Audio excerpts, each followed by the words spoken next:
मित्रों, यह कहानी आपको पाप करने से बचाएगी और यह भी बताएगी कि राह चलते हम पाप के भागीदार कैसे बन जाते हैं। एक समय की बात है, किसी वन में एक वृक्ष में नाग नागिन का जोड़ा रहा करता था।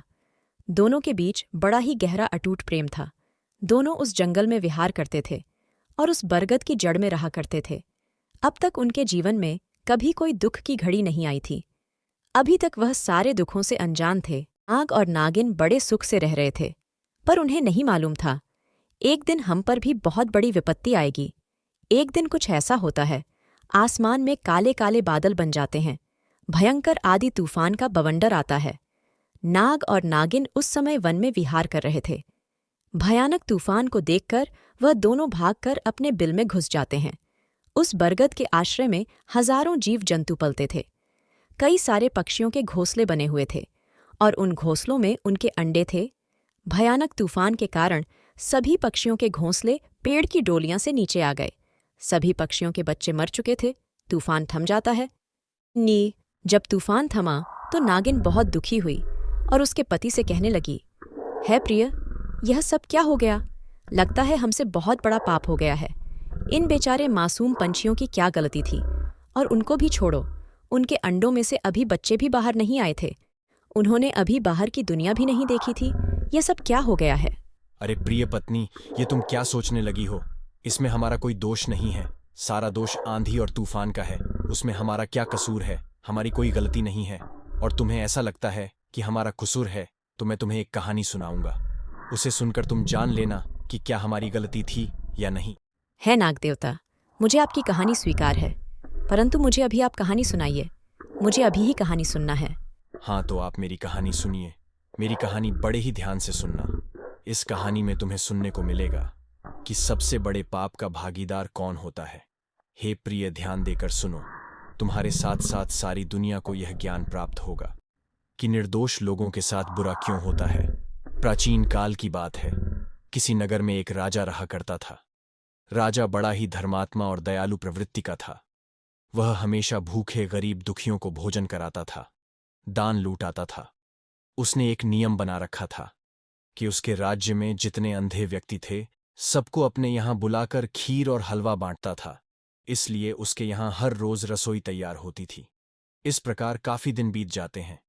एक दिन की बात है, रोज की तरह राजा के यहां खीर तैयार हो रही थी। रसोइयां खीर तैयार कर रहे थे। उसी समय आकाश मार्ग से एक चील सांप को पंजे में उड़ती हुई जा रही थी। सर्प अपना जहर उगलता हुआ जा रहा था। सहयोग से वह सर्प का जहर इस खीर में आकर गिर जाता है। जहर के प्रभाव से सारी खीर विषैली हो जाती है। इस बात का ज्ञान रसोइयों को नहीं था कि खीर में जहर आ चुका है, खीर जहरीली हो चुकी है। इधर खीर बनकर तैयार हुई तो राजा साहब आए और सभी अंधे लूले लंगड़े को बैठाकर खीर परोसने लगे। जब राजा ने सभी को खीर परोस दी तो खीर खाते ही सभी लोग मर गए। इस बात से राजा बहुत दुखी होता है। राजा अपने अधिकारियों को आदेश देता है कि इस बात की गहनता से जांच करो कि इन लोगों की मृत्यु का जिम्मेदार कौन है। जब इस बात की बारीकी से जांच होती है तो जांच में पता चलता है कि खीर में सांप का विष मिला हुआ था। राजा ने सैनिकों को आदेश दिया कि खीर में जहर किसने मिलाया, इस बात की जांच करो। बड़ी सख्ती के साथ राजा के सैनिक जब जांच करते हैं तो पता चलता है कि खीर में जहर किसी और ने नहीं मिलाया है। रसोइयां एकदम निर्दोष है। किसी ने देखा था कि एक चील एक सर्प को पड़कर आकाश में उड़ रही है। उस सर्प के मुख से खीर में आकर गिरा हो। यह जानकर राजा बहुत दुखी होता है और सोचता है कि अब इस पाप से कैसे छुटकारा पाएं। सब लोगों की नजर में राजा ही दोषी बन चुका था, क्योंकि राजा ने ही सबको भोजन करवाया था। राजा को यह लग रहा था कि वह बिना किए का दोषी है। इस दुख को वह भुलाए नहीं भुला पा रहा था। राजा ने इस चिंता में अपना राजपाट त्याग दिया और प्रायश्चित करने के लिए जंगल की ओर चल देता है पत्नी, अब तुम ही बताओ, इसमें किसका दोष है? क्या उस रसोइया का दोष है, या फिर राजा का, या उस चील का, या फिर उस सर्प का? राजा अपना कर्म और पुण्य कमाने के लिए दान कर रहा था। रसोइया अपना पेट भरने के लिए राजा के यहां काम कर रहा था। चील तो उसे मार्ग से अपना भोजन लेकर जा रही थी और सर्प अपनी जान बचाने के लिए विष उगल रहा था। तो अब तुम निर्णय करके बताओ कि आखिर उन लोगों की जान किसकी वजह से गई, कौन है उन लोगों का दोषी? नागिन यह सारी बातें सुनकर आश्चर्य में पड़ गई थी। पियाजी, आपकी इस कहानी ने हमें भी संशय में डाल दिया है। जब इन चारों में कोई दोषी नहीं है तो इतने सारे व्यक्ति की मृत्यु का कौन जिम्मेदार होगा? तुम अभी सुनती जाओ, मैं तुम्हें बताऊंगा आखिर इतने सारे व्यक्तियों की मृत्यु का जिम्मेदार कौन था। हाँ नाग देवता, आप मुझे बताइए, आखिर कौन था जिम्मेदार? राजा जब सब कुछ त्याग कर जंगल की ओर चल देता है तो सोचता हुआ जा रहा था कि मैं इस बात का मतलब किससे पूछूं जो मुझे यह बता सके कि उन लोगों की मृत्यु का जिम्मेदार कौन है। चलते चलते वह राजा एक नगर में पहुंच जाता है। उस नगर में जाकर राजा को शाम हो जाती है। राजा ने देखा कि एक जगह चौपाल पर कुछ लोग बैठे थे। वह लोग आपस में बातचीत कर रहे थे। राजा ने उन लोगों से पूछा कि भाई, हम आज रात्रि में यही ठहरना करना चाहते हैं। मुझे आप लोग बस इतना बता दो कि आपके गांव में भगवान का भक्त कौन है। मैं उस धर्मात्मा के घर रात्रि व्यतीत करूंगा जो भगवान की भक्ति करता हो और सत्य बोलता है। तभी वहां के लोगों ने बताया कि हमारे गांव में सिर्फ एक ही घर ऐसा है। उस घर में एक लड़का और एक लड़की रहती हैं आपस में। वह दोनों भाई बहन हैं और भगवान के सच्चे उपासक हैं। भगवान में पूरा विश्वास रखते हैं। जहां पर भगवान की भक्ति की जाती है तो गांव वालों के कहने पर राजा उस घर पहुंच जाता है जिस घर में वह दोनों भाई बहन रहते थे। राजा ने उनसे उनके घर ठहरने का निवेदन किया। हाँ हाँ बिल्कुल, आप जब तक चाहे हमारे घर में रह सकते हैं। इस तरह वह राजा उन दोनों भाई बहन के घर रुक जाता है। जब सवेरा होता है और राजा की आंख खुलती है तो राजा देखता है कि वह लड़की भगवान के मंदिर में बैठी हुई है और भक्ति में विलीन हुई है और उनका ध्यान कर रही थी। हे प्रिय पत्नी, वह लड़की प्रतिदिन सूर्य निकलने से पहले उठ जाया करती थी और भगवान की भक्ति में लीन हो जाया करती थी। उस लड़की का प्रतिदिन का यही नियम था और पूजा अर्चना करने के बाद वह अपने भाई के लिए भोजन बनाती थी और उसे खिलाती थी। भोजन करके उसका भाई काम पर चला जाता था। लेकिन आज वह लड़की भगवान की भक्ति में ऐसे लीन हुई कि उसे उसके भाई का भोजन बनाने की चिंता ही नहीं रही। काफी देर तक वह समाधिष्ट बैठी थी। यही उधर उस लड़के का जब काम पर जाने का समय होता है वह फिर भी नहीं उठती है। लड़के ने आवाज लगाई, है बहन, तुमने आज बहुत समय लगा दिया कम पर जाने के लिए। मैं काफी देर से तुम्हारा इंतजार कर रहा हूं। हमारे घर पर आज एक मुसाफिर ठहरा हुआ है। ये मुसाफिर भी भोजन करके अपने आगे की राह पकड़ता, लेकिन तुमने आज बहुत पूजा में बहुत समय लगा दिया। भैया, मैं आज धर्मराज की सभा में पहुंच गई थी और धर्मराज के दरबार में एक फैसला हो रहा था जिसे सुनने में मुझे थोड़ी देर लग गई। बहन, धर्मराज के दरबार में ऐसा कौन सा फैसला हो रहा था जिसे सुनने में इतना वक्त लग गया, जिसे तुम सुनती रही और घर पर मेहमान भूखा बैठा रहा, उसके लिए भोजन की भी चिंता नहीं रही।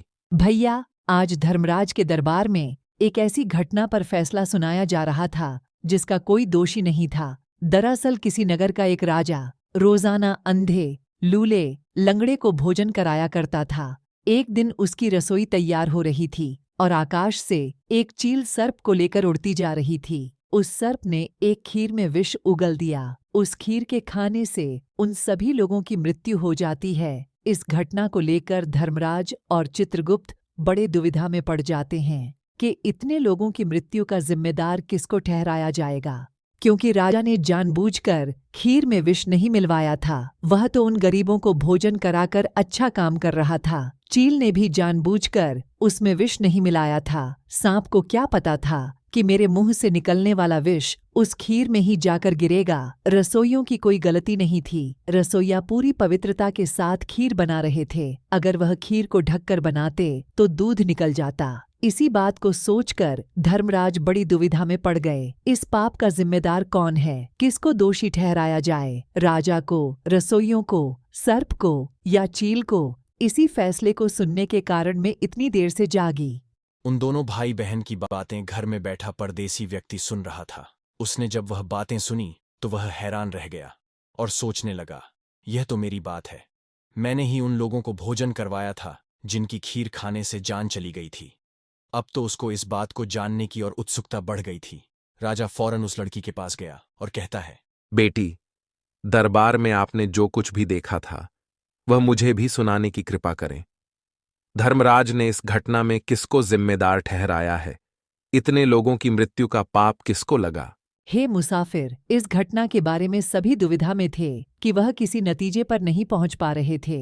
इसीलिए आज उसका फैसला नहीं हो पाया। अब इस बात का फैसला कल होगा। कल फिर से उनके दरबार में चर्चा की जाएगी। धर्मराज कुछ विद्वान लोगों को आमंत्रित करेंगे और उनसे पूछेंगे। तभी राजा उन दोनों भाई बहनों के सामने हाथ जोड़कर कहने लगा, यदि तुम दोनों की आज्ञा हो तो एक दिन और मैं तुम्हारे घर रुक सकता हूं। हाँ, बिल्कुल आप हमारे यहाँ रुक सकते हैं। हमें इस बात से कोई आपत्ति नहीं है। आप हमारे अतिथि हैं, जितने दिन चाहे आप रुक सकते हो। राजा इस बात से बहुत खुश होता है और एक दिन के लिए उनके घर रुक जाता है और धर्मराज के दरबार के फैसले का इंतजार करने लगता है। लेकिन प्रिय पत्नी वहीं दूसरी ओर, जब एक परदेसी मुसाफिर को उन दोनों भाई बहन के घर अगले दिन भी लोग ने रुका हुआ देखा, तो चौपाल में बैठे लोग बातें बनाने लगते हैं और कहते हैं, भैया हमें उसे आदमी की मंशा साफ नजर नहीं आती है। लगता है वह मुसाफिर उस सुंदर लड़की को देखकर फिर से उसके घर में ठहर गया है। कल तो यह आदमी कह रहा था कि एक रात ही रुकना है, लेकिन यह आज भी वहीं रुका हुआ है। लगता है यह मुसाफिर उस लड़की पर मोहित हो गया है।